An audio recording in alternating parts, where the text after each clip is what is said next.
point, and I may be the only one that looks at it this way, but when we bring on a customer after we have just been talking to you about how wonderful and awesome all the technologies are that we bring, now we have a customer who actually has deployed these technologies in real world environments. Not that we haven't met quite a few other customers, but to that moment of truth where we hope he's going to say something positive and and say, yes, everything you said makes sense. That's exactly what I've experienced, or maybe not. I doubt it. Marcos Aris. Oh, am I getting anywhere close from ITX? How are you doing, sir? I'm doing fine, thanks, Rob. So yeah, I will have to talk quite a bit positively about all these because the experience is really being worth Oh, worth. good. Well, we want the truth. We want the truth, and we appreciate you taking the time to join us. Brad, we'll go ahead and have you advance the next slide. You still have control going through here. And but Marcos, I wonder if you could just kind of walk us through your experience and what's happened.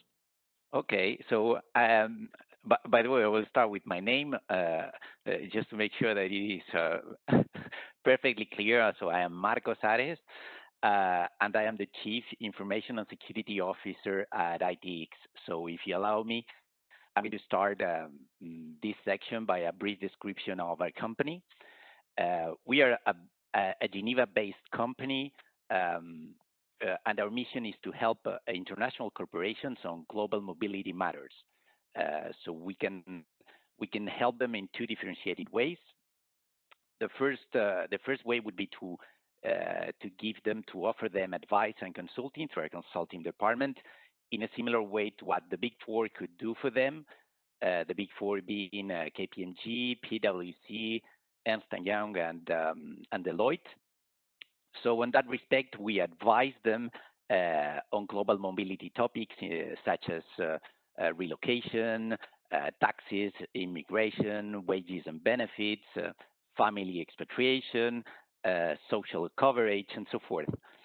But on the other side, we can go way beyond that. We can go way beyond simple consulting because we can actually implement and deliver fully operational global mobility solutions on behalf of our customers. And we are actually doing that today for more than 25 international groups, well-known international groups in the planet. So on that sense, ITX value proposition is really unique in the market because it is hard to see to propose a team of human resources and accounting experts specialized in the simplification of expatriation programs from A to Z.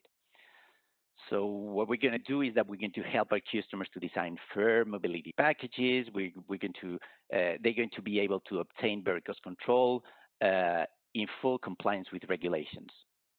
So it is under this international context where our IT goals actually will evolve and will play a huge role in the organization.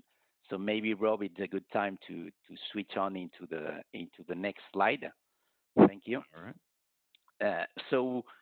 By the way, there's one important cultural note that I would like to address before we enter into the core of the matter. That is the fact that the global mobility space hasn't historically benefited from high-tech solutions. It's been more a kingdom of papers and pens, faxes and printers, basically. But this is changing really fast. Expatriates' expectations evolve quickly, and with them, the customer's expectations evolve very quickly too. Also, during the latest years, we have seen an increasing number of international regulations, such as the GDPR, for example, that have appeared into scene. And all these, of course, is affecting us from an IT perspective. Because of the sensitive nature of the data that we need to maintain on behalf of these customers, well, the ability to secure, the ability to enhance, to audit, to monitor, to comply, to scale, or whatever, you name it, to back up our services and solutions, it grows on a daily basis.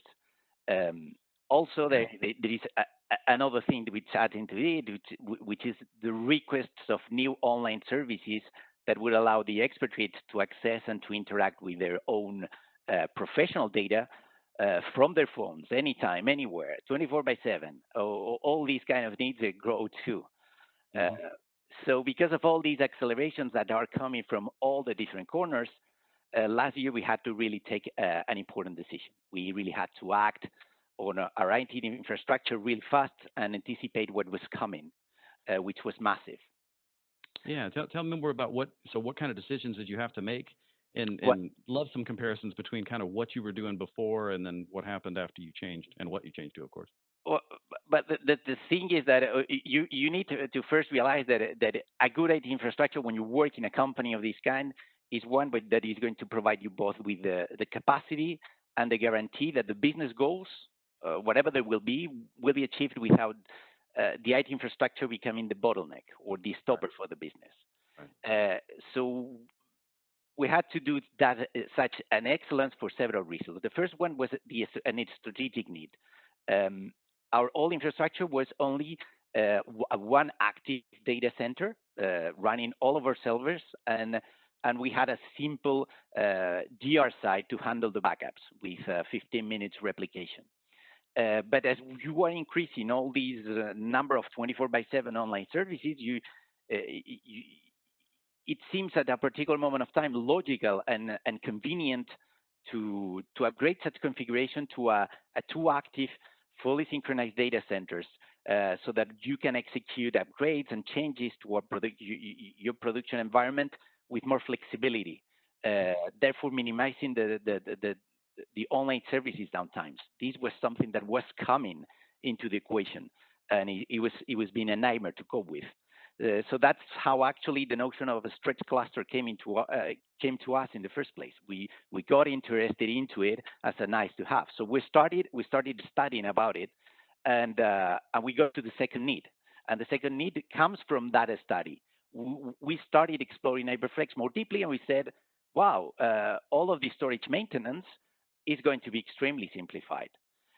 And that moment made actually the nice to have to become a must have, because the truth is that we really didn't have the necessarily in-house storage skills.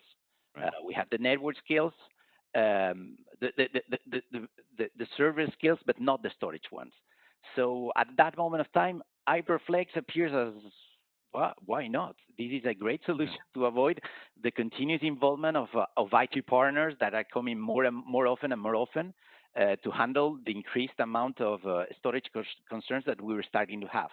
Uh, we So just to make sure I understand that, are you saying that you would have had to invest in storage we people with that type of knowledge to be able to support where you needed to go, except you absolutely. went to the simplified storage available through HyperFlex and using the stretch cluster to get past that 15-minute DR site, and now all of a sudden you're like, wait, we can do this efficiently. So you're getting benefits, even benefits that are coming that you keep you from investing foolishly in certain directions, perhaps. Yes, cost Oh, reduction. nice. Okay. Absolutely, absolutely. So so so that was the second need, which was clear to us. Then there was a third one, which was okay. Well, it was not just the storage; all of the resources actually were becoming scarce. Um, uh, the performances we were seeing drops which they were for the moment low, but we were seeing a degradation on the statistics on a daily basis. So there were the online services that were impacted, there were the backline databases that were increasingly affected. We had to put an end to that. And fourth, there was also a driver which was our business continuity plan. We need to make it evolve. Um, we, as a company, as I said earlier on, we are a company handling more than 25 international groups for expertise for them. We really need to keep improving the predictability of and the continuity of our business operations for any reason in case of events such as fires, such as floods.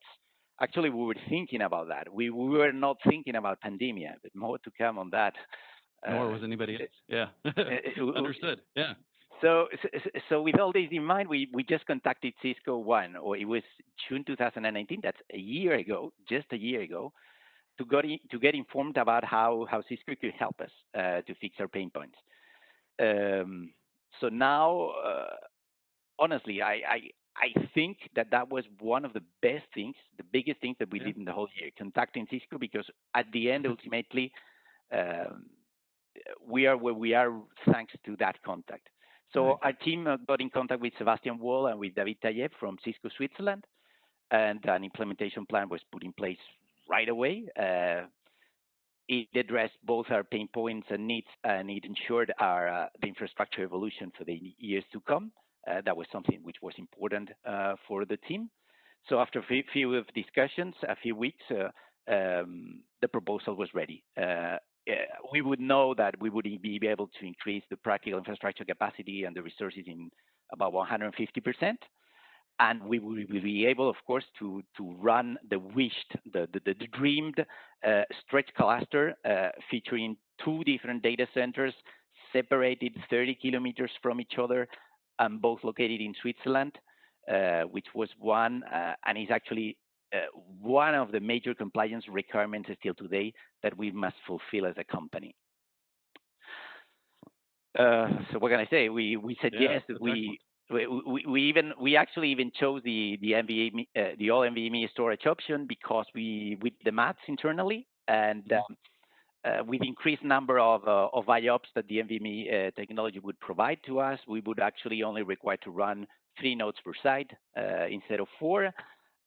So what we would pay more in terms of storage, we would be saving it in terms of servers. We were putting more the accent on the storage. And actually, the good news is that the best news were still to come, because we were just signing something for a project, but the project was not there. So it could go wrong. It could not answer to what was expected and so forth. But actually, the truth is that the greatest news were still to come. So the first greatest news was the implementation roadmap. I think I loved, honestly, how the project phases were aligned, were programmed, executed, clarity, predictability, everything was there. On that respect, honestly, I can only thank you guys at Cisco and Cisco's partner as well, Sword Technologies, who did as well a great job for having met every single milestone and in time and the appropriate conditions. That's about it. So the implementation started mid-September 2019. It took about 2 months. And by the end of November, we were able to switch our infrastructure and make that our production infrastructure would become our HyperFlex project. We were able to fully decommission our old servers immediately after, and we could do that without any single production downtime. Wow. So that was the very first good news. The second greatest news, and it is one that impacts me personally more, comes from a more recent event, which has unfortunately negatively affected most of us recently, and that's COVID-19. So I'm going to try to make a parenthesis and try to see the half full half full. glass. Yeah. Exactly, because COVID-19 has taught us actually that this HyperFlex project has happened to be way more important than it was ever supposed to be for us. Fair enough. Yes, the business continuity plan was one of the drivers to kick off the whole project, but the truth is that, honestly, not even in my worst nightmares, I would have anticipated a 10-week home confinement for all the company employees. So now you have to take into account that the maximum number of employees that had been working from home at the same time in our company was 3. So from one day to another, we had to go from 3 to more than 110 people. That's a little bit of an upscale. Yeah. So that is an abrupt, very abrupt, and a very long working environment disruption, which would have been very difficult to live, to cope with, and to survive if we hadn't finalized this project in time. Honestly. Well, excellent. Marcos, I thank you for taking the time to share that with us, because it's interesting. We're all updating our disaster recovery plans, and you give a nice shout out to Sebastian. They're on, I think it sounds like on the account team for Cisco out there with you. And also I'd seen from the notes that you've also been working with Cisco Intersight, so I hope that's working out well for you too, being able to see the whole operation. And it sounds like you had a nice physical reduction in terms of the size nodes that it takes to support your extended workforce. Because you guys are 24 hours a day. You don't have room for any downtime. You don't have any time for any backups that have to go offline or anything like that. So you guys are moving constantly on a worldwide basis. But Marco, thank you so much for taking the time to join.